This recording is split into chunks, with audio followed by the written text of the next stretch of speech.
Bismillah, innal hamdalillah wassalatu wassalamu ala Rasulillah. Ini adalah pertemuan yang ke-10. Kita sampai pada bait yang ke-13. Kita baca teks saram terlebih dahulu, agak panjang. Berkata penulis, mu'an'anun ka'an sa'idin an karam wa mubhamun ma fihi rawin lam yusam.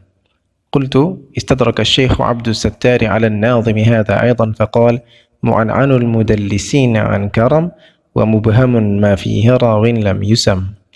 وقد ألحق بعض أهل العلم المؤنن وهو يقول حدثنا فلان أن فلانا قال بالمعنعن فهو آخذ حكمه سواء بسواء. المعنعن هو الحديث الذي يقول فيه راو واحد من رواته أو أكثر عن فلان عن فلان.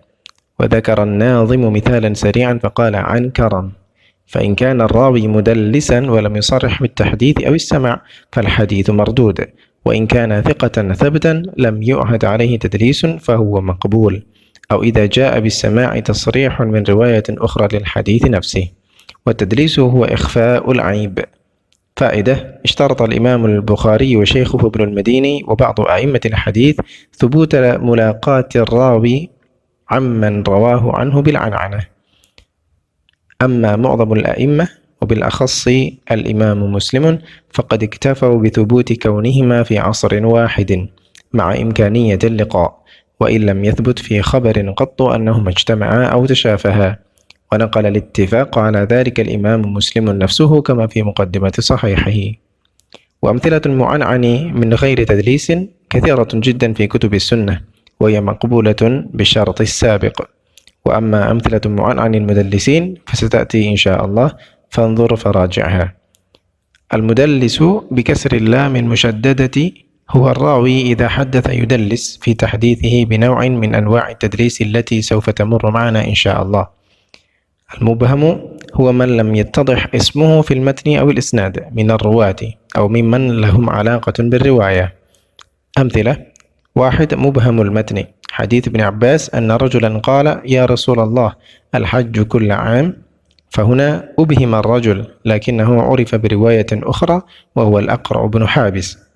2. مبهم السند: حديث رافع بن خديج عن عمه في النهي عن المخابرة، فهنا أبهم عم رافع بن خديج مع أن الرواية عنه، لكن عرف من رواية أخرى أن اسمه ظهير بن رافع.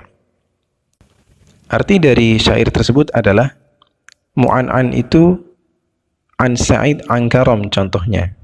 Mubham itu adalah jika ada orang yang tak disebut namanya.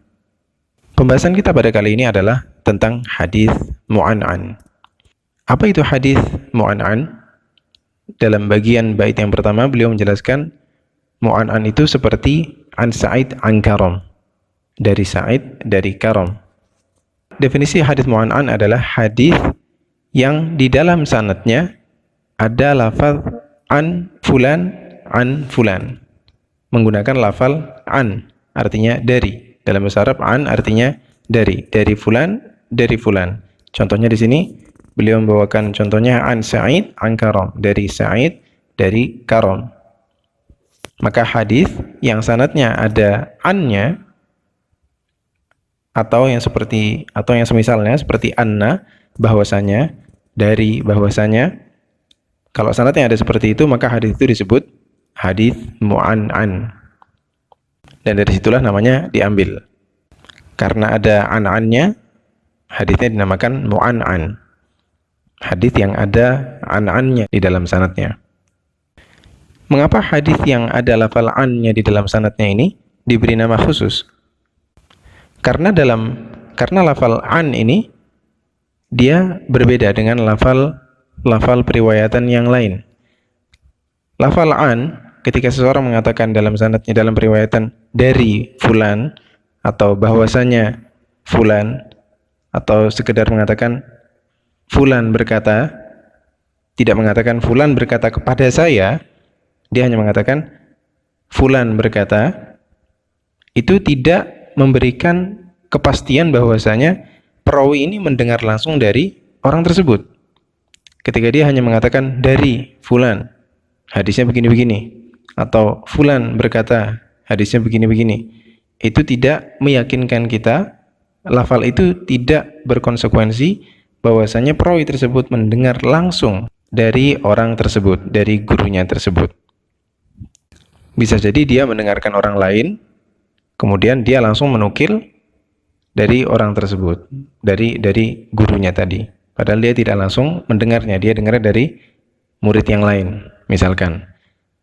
Lafal itu bisa jadi seperti itu. Berbeda dengan lafal yang lain. Kalau orang mengatakan saya dengar dari fulan begini dan begini, atau fulan berkata kepada saya begini dan begini, maka itu sudah pasti, sudah jelas dia betul-betul mendengar langsung dari orang tersebut. Makanya lafal an ini dipermasalahkan dan diberi nama khusus agar karena nanti ada konsekuensinya, ada pembahasan khususnya yang akan kita jelaskan sebentar lagi. Intinya adalah hadits mu'an'an adalah hadits yang ada lafal annya, lafal an atau anna, bisa dikatakan anna juga masuk dalam hadits mu'an'an. An artinya dari, anna artinya bahwasanya. Kalau ada di dalam sanad lafal-lafal seperti itu, maka hadits itu adalah hadits mu'an'an. Apa konsekuensi dari hadits mu'an'an ini? Apa hukumnya hadits yang ada lafaz annya ini? Hadits mu'an'an ini berkaitan erat dengan masalah tadlis, masalah mudallas. Hadits mudallas, hadits yang ada tipuan di dalamnya. Karena lafal an ini bisa dibuat untuk menipu. Jadi hukumnya hadits mu'an'an jika diriwayatkan oleh mudallis, mudallis adalah orang yang menipu. Mudallas, hadits yang ada tipuan di dalamnya. Mudallis kalau meriwayatkan dengan hadits mu'an'an, meriwayatkan dengan lafaz an dalam sanadnya, maka haditsnya tidak diterima kecuali dia, misalkan di sanad yang lain dia menjelaskan saya betul-betul mendengarnya, mendengar langsung dari syekh, dari guru tersebut, maka dia diterima. Tapi kalau tidak, ada seorang mudallis, orang yang terkenal dengan suka berkilah, bukan menipu ya, tadlis itu bukan menipu, tapi ada berkilah di dalamnya. Karena memang lafadznya, lafadz an ini tidak jelas, masih ada keraguan di dalamnya. Kalau orang yang seperti itu meriwayatkan hadits mu'an'an, maka haditsnya tidak diterima. Tapi jika ada orang yang jujur, orang yang tidak terkenal dengan sifat berkilahnya, maka haditsnya tetap diterima. Nanti akan dibahas lebih lanjut tentang tadlis ini di hadits mudallas, tentang masalah tadlis ini.